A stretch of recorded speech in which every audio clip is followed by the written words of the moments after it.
Very good evening, everyone. I'm Dr. Rohit Potipalli from Department of Pathology, JSS Medical College and Hospital, Mysore. Today, I'm going to be talking about utility of immature platelet fraction in COVID-19 patients. So, coronavirus disease 2019 or COVID-19 is a global pandemic causing morbidity and mortality in the affected patients. The disease symptoms can range from mild respiratory infection to severe form of the disease. The severe COVID-19 disease causes acute respiratory distress syndrome and multi-organ failure as a primary complication. These are eventually followed by intravascular coagulopathies.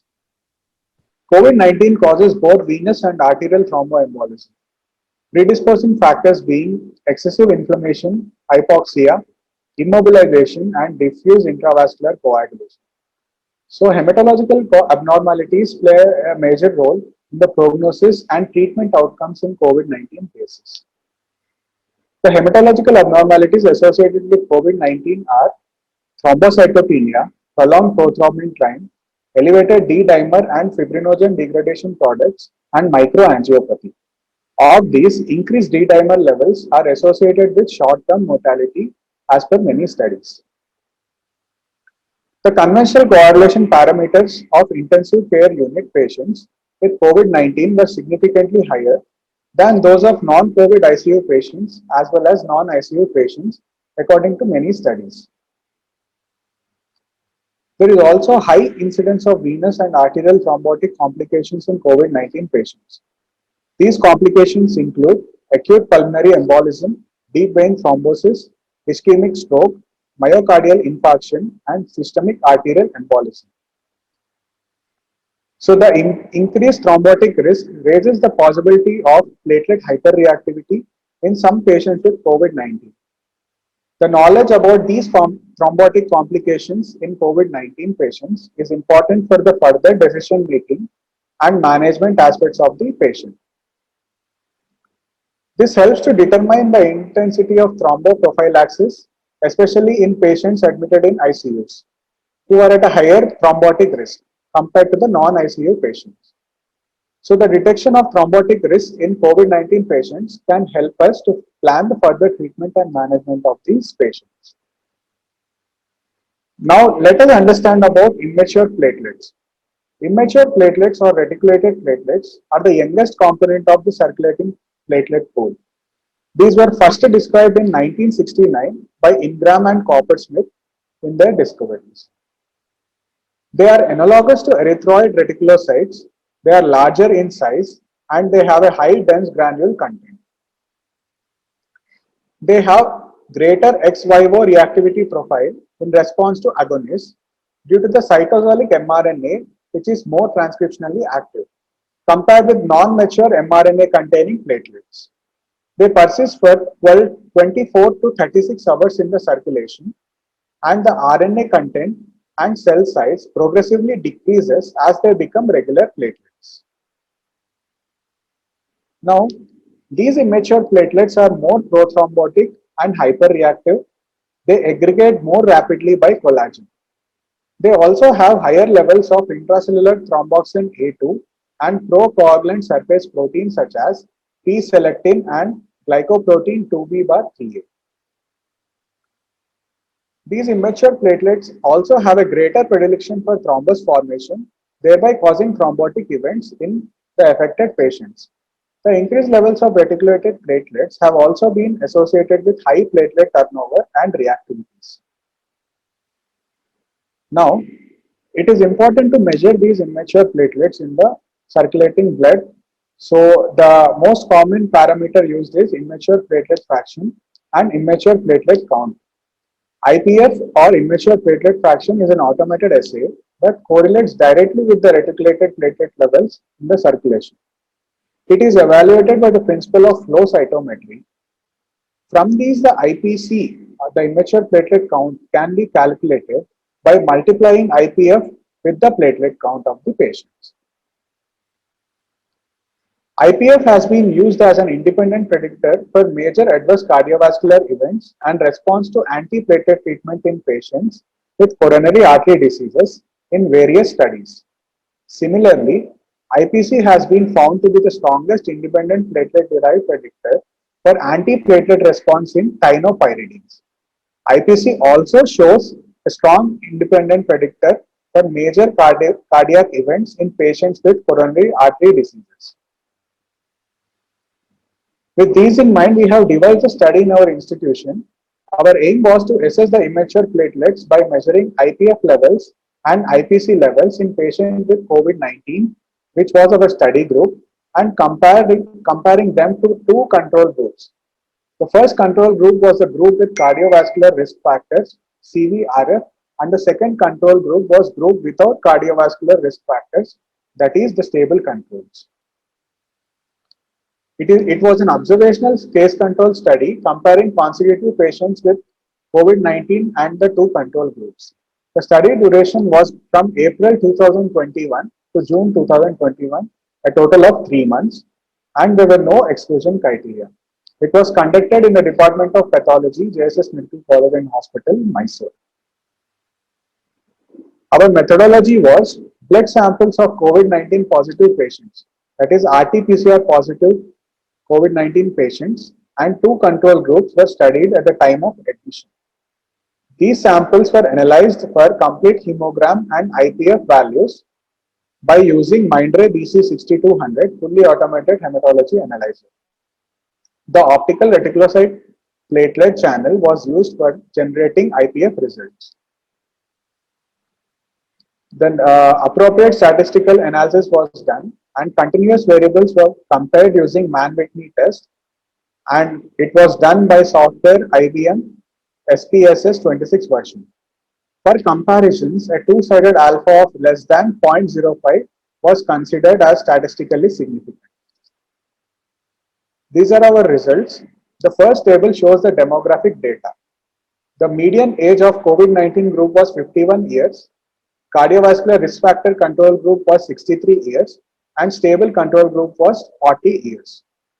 There was a slight increase in male patients compared to the female patients in all the three study groups.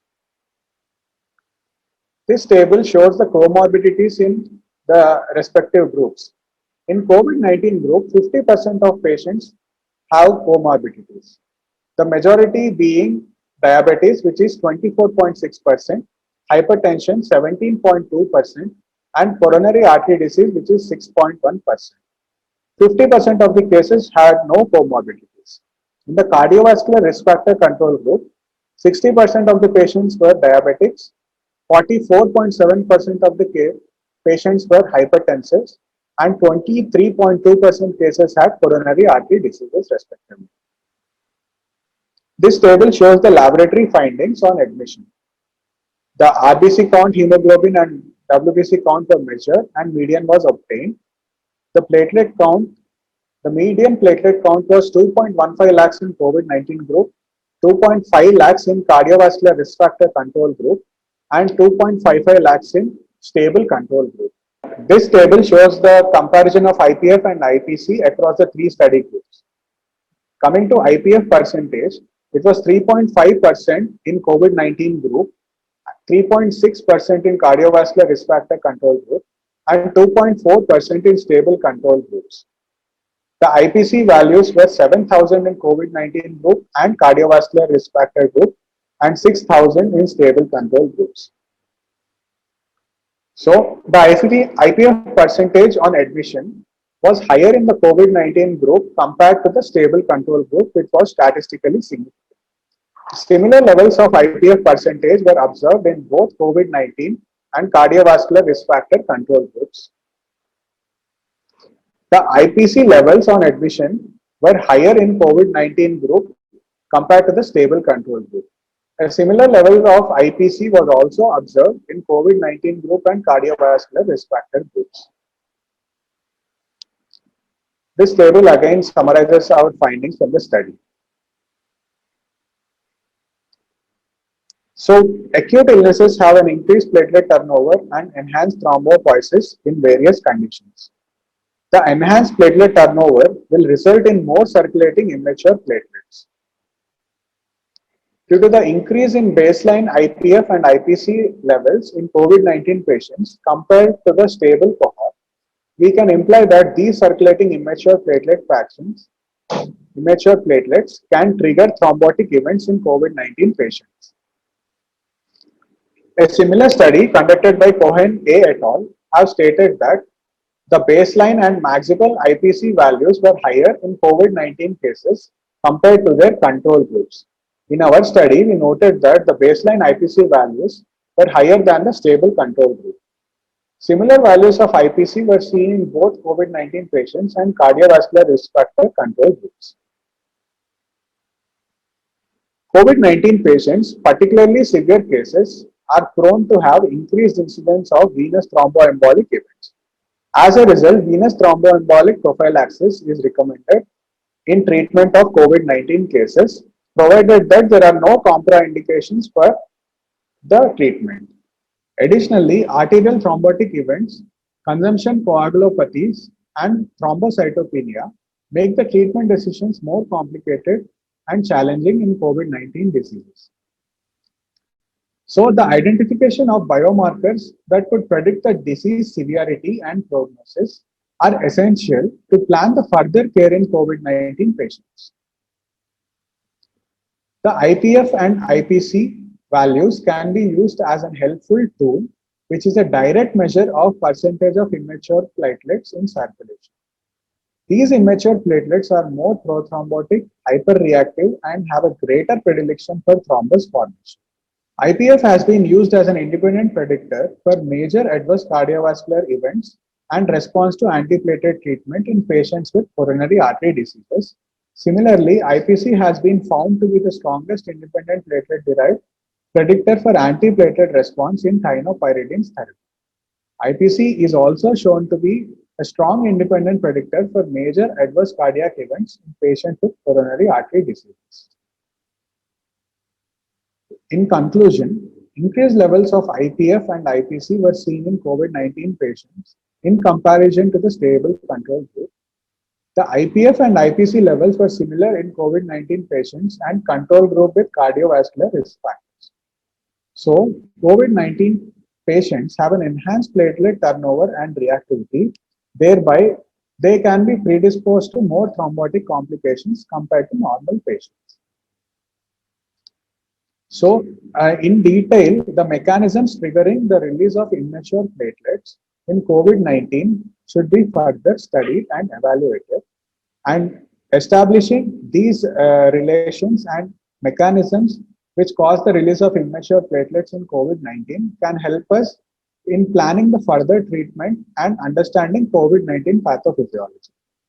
Further studies and research emphasizing the mechanism of elevated IPF and increased risk of thromboembolic events in COVID-19 patients are required, which can help us streamline the management protocols and the pathophysiology of COVID-19 patients. This concludes my talk. So I would like to acknowledge my professors and friends from Department of Pathology, JSS Medical College and Hospital, Mysore, the Mindray application team, Biju Radhakrishnan, Arun Kumar and Phillips, who have been a great support and of technical assistance in making this presentation and talk. And I finally thank organizers of CUBE Aspire 2021 for giving me this opportunity. A special thanks to my mother and father for all the support in my journey so far. These are my references which are used for the study and talk.